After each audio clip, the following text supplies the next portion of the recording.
Hace unos días, esta iglesia católica tuvo un servicio. Hoy en día, un incendio provocado a propósito la redujo a cenizas. Aún se puede oler el humo que sale de atrás. Aún hay partes encendidas con carbón. Aún hay bomberos trabajando en tratar de apagarla. Hoy es la celebración del Día de Canadá, en el 1 de julio. Se supone que hoy todo el país debería estar de fiesta, cargando banderas de Canadá muy orgullosamente. Pero en lugar de eso, se cancelaron las celebraciones y las personas están en las calles no celebrando, sino protestando. ¿Y por qué estas iglesias están en cenizas? Para poder entender qué está pasando, tengo que explicarles la historia desde el principio muy brevemente, de la forma más neutral, objetiva, sensible y respetuosamente posible. No es con el afán de ofender a nadie, no estoy atacando a la religión católica, ni estoy tratando de ofender a los hermanos que se apeguen a la fe católica. Y me voy a abstener de dar mi opinión hasta el final del video. Primero, solo los datos. La historia comienza en los inicios de Canadá. Estaban en el apogeo de la colonización europea. Y muchas personas se estaban mudando de Europa hacia acá, hacia Canadá. Estos inmigrantes europeos, al llegar a ser la mayoría de la población y tener el control del gobierno, decidieron que los nativos aborígenes canadienses eran un problema, porque no hablaban su idioma, no practicaban su religión y no profesaban su cultura. Así que el gobierno de Canadá, en conjunto con la policía montada y la Iglesia Católica, decidieron que para resolver este problema, la única opción era integrar a todos los aborígenes canadienses a que fueran y pensaran y hablaran como ellos. Forzarles una integración a la cultura anglo-canadiense. Este señor fue una de las mentes maestras detrás de este plan. Como él lo dijo, y repito lo que él dijo, tenemos que sacar al indio del niño. Y en sí lo que terminaron haciendo fue que sacaron a Cristo del cristianismo.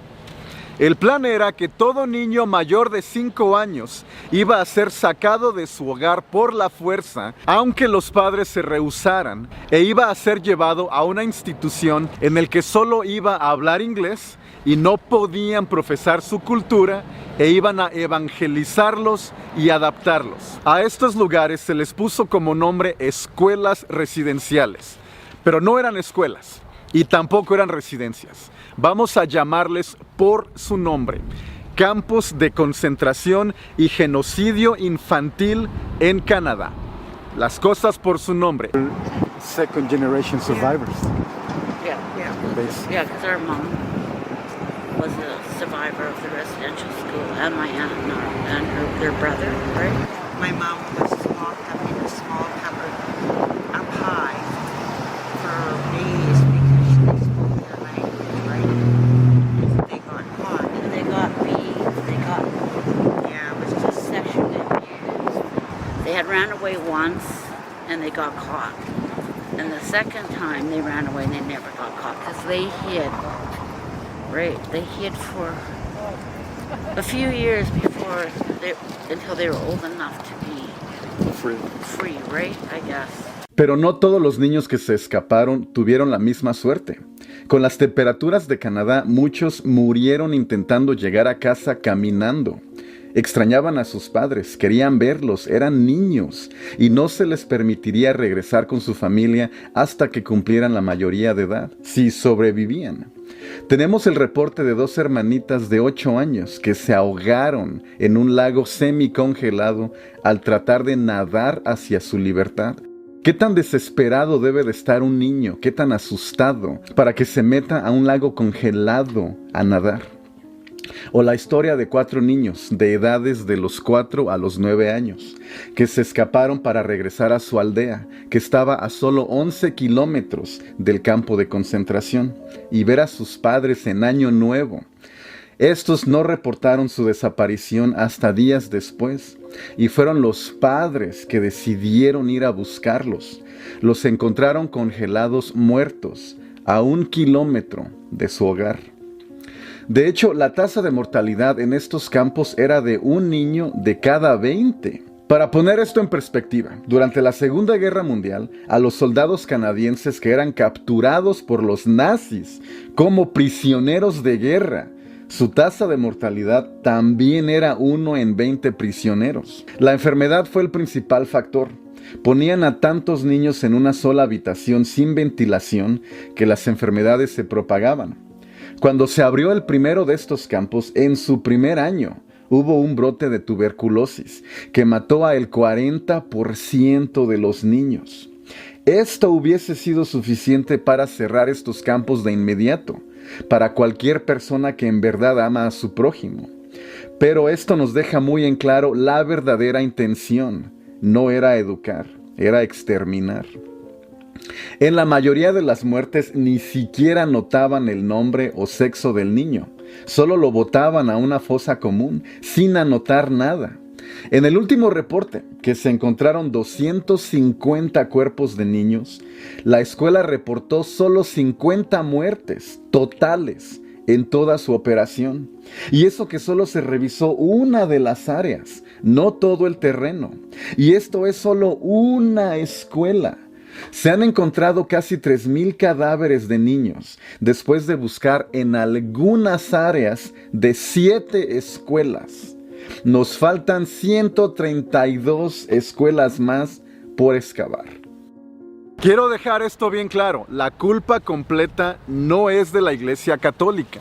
Es del gobierno canadiense quien masterizó el plan, la policía montada quien fue a secuestrar a los niños y la Iglesia Católica quien los mantuvo cautivos en estos campos de concentración.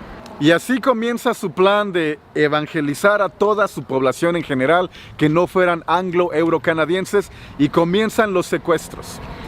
La policía montada de Canadá entra a los hogares de las familias de nativos canadienses y por la fuerza remueven a todo niño mayor de 5 años. Pero esto no solo mató su cultura, mató a los niños en sí.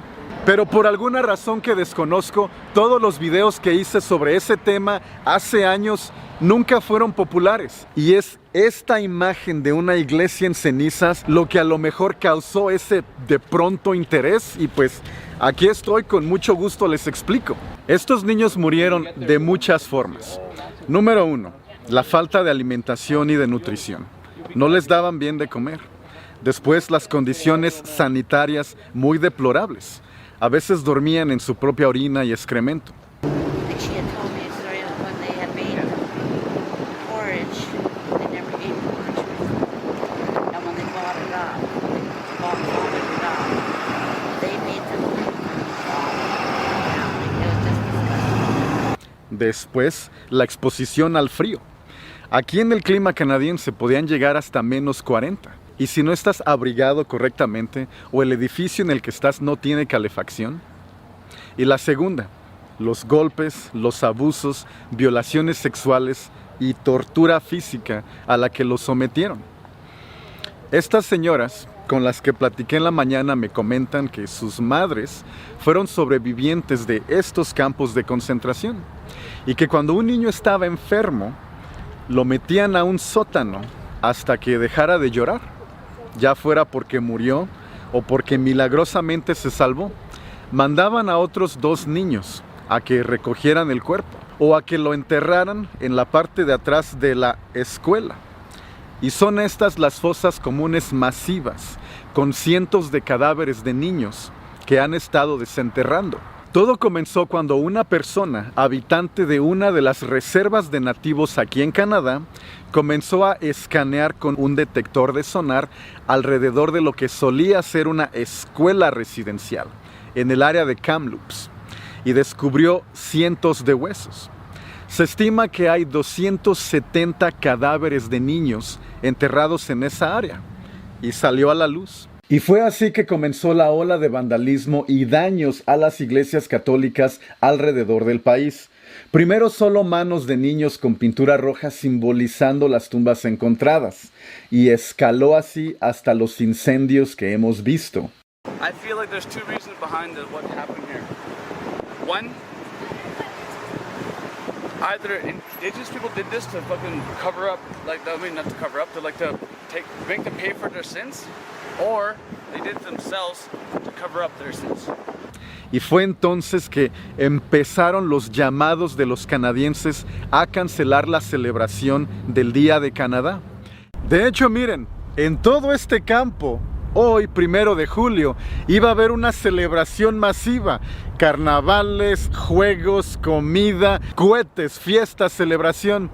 Pero se canceló porque en esta misma colina solía estar una de estas escuelas residenciales. Y el alcalde de esta ciudad, St. Albert, dijo que es muy probable que toda esta área esté repleta de tumbas sin nombre con restos de niños, por lo que toda esta celebración se canceló. Y la mayoría de los canadienses están de acuerdo con estas cancelaciones. De hecho, si ustedes ven a estas personas que vienen a ver los restos de esta iglesia católica, no están indignados ni ofendidos. Sí están sorprendidos de ver una imagen tan cruda, pero no están jurando venganza o tomar acción o que se castigue a los responsables. Casi como que ya era de esperarse o que ya era tiempo que pasara.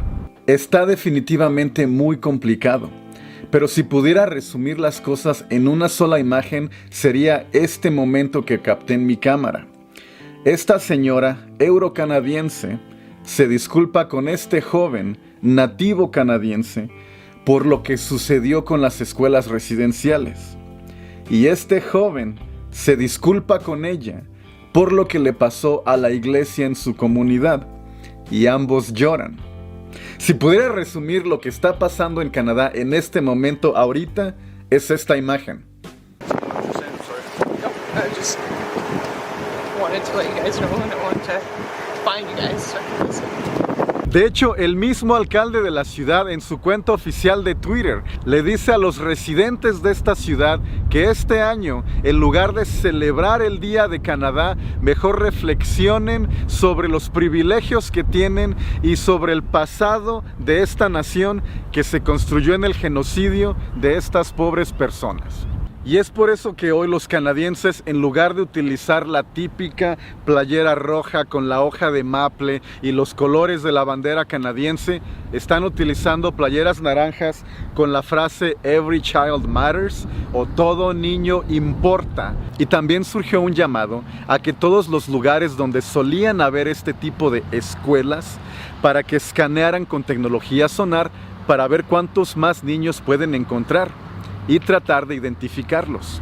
El número de a cuántos niños secuestró el gobierno varía, pero en archivo, en el historial canadiense, se tienen identificados los nombres de 150,000 niños.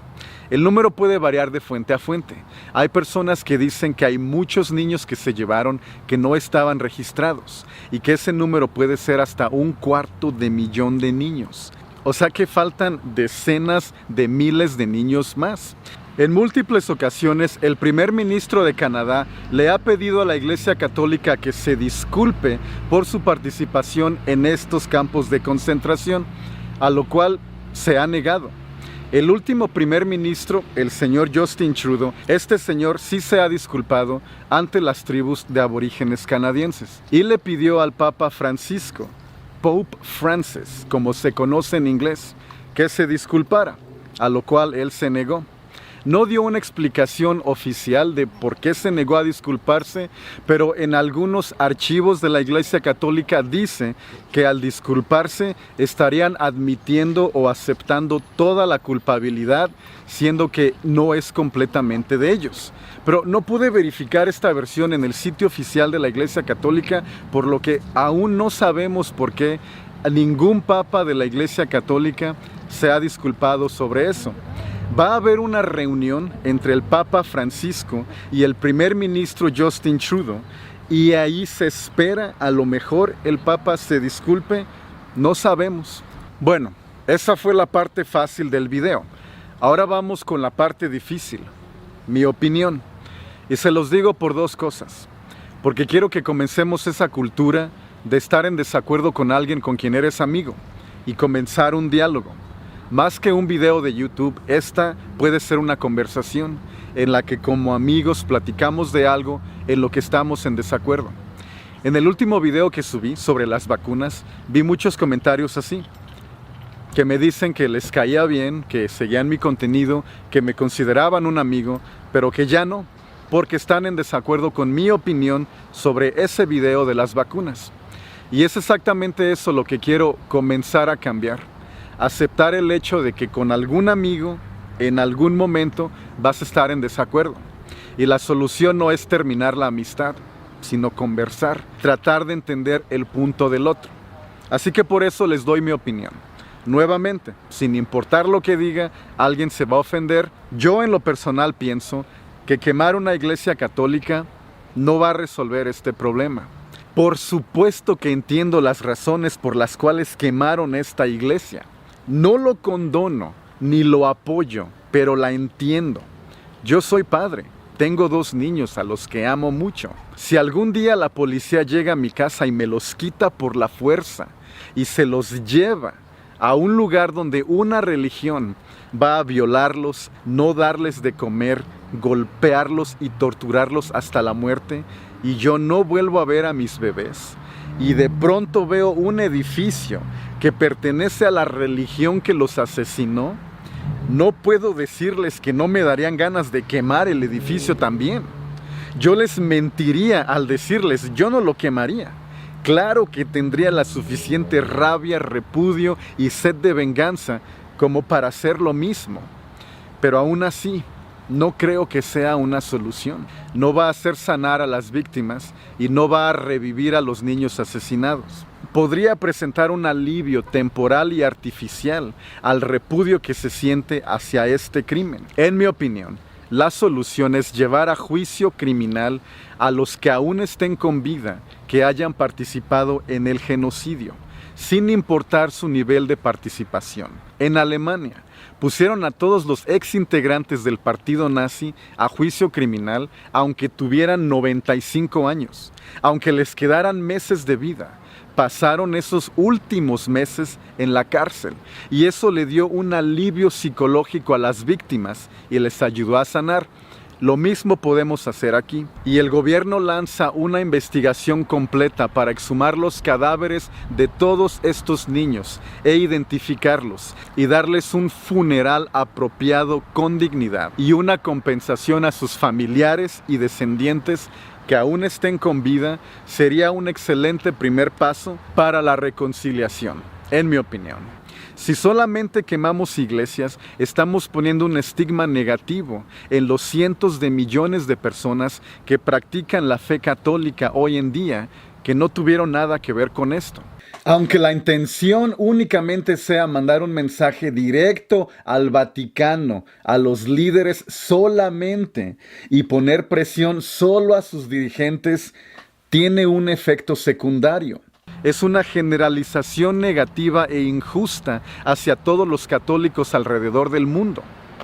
Yo les aseguro que si hoy en día el gobierno de Canadá propone un genocidio cultural a algún grupo étnico e intenta usar a la religión católica como instrumento para que les ayude a hacer ese genocidio, los católicos hoy dirían que no. No podemos catalogar a todos los católicos como malas personas y genocidas por las acciones de unos cuantos dentro de su religión. Simplemente no creo que sea justo. Al parecer ahí era uno de los dormitorios donde tenían cautivos a estos niños. Esta era la iglesia general donde hacían sus servicios, no sé qué hacían. Y aquí hay una casa de retiro para abuelitos. Y se rumora que estas áreas también las quieren venir a quemar. Hasta ahora no ha pasado, espero que no. Porque estos abuelitos perderían su hogar, todas sus pertenencias. Y no sería tan fácil evacuarlos en caso de un incendio. Esperemos no pase. Tanto miembros como líderes de todas las religiones han cometido crímenes, y es responsabilidad de los miembros de esa religión exigir a sus líderes el comportamiento cristiano que dicen tener, y dejar de apoyarlos si no lo hacen. Lo cual le da a los ateos y laicos una oportunidad excelente de demostrar y poner el ejemplo de buen comportamiento, razonamiento y civilización que desafortunadamente muchas religiones no nos han dado. I raised my children here in Wanda, and they came to this church all the time. Like, they used to come and visit my father on a daily basis. I have a personal connection to this church. What a complicated moment. Yeah, it is, like I said yesterday. So many emotions yesterday. Like, I just didn't know how I felt. I was sick. Imaginen cómo se sienten estas dos damas con las que platiqué. Las dos vinieron a esta iglesia de niñas y aprendieron muchas cosas positivas aquí. Tienen mucho amor a este edificio. Pero el padre y madre de ambas fue robado, secuestrado. Cuando les pregunté cómo se sienten de ver esta iglesia en cenizas, me dicen que no saben, que les va a llevar años ordenar todos esos sentimientos. Bueno, ya les di los datos, ya les di la historia, ya les di mi opinión. Ahora les toca a ustedes. ¿Qué piensan sobre todo este embrollo?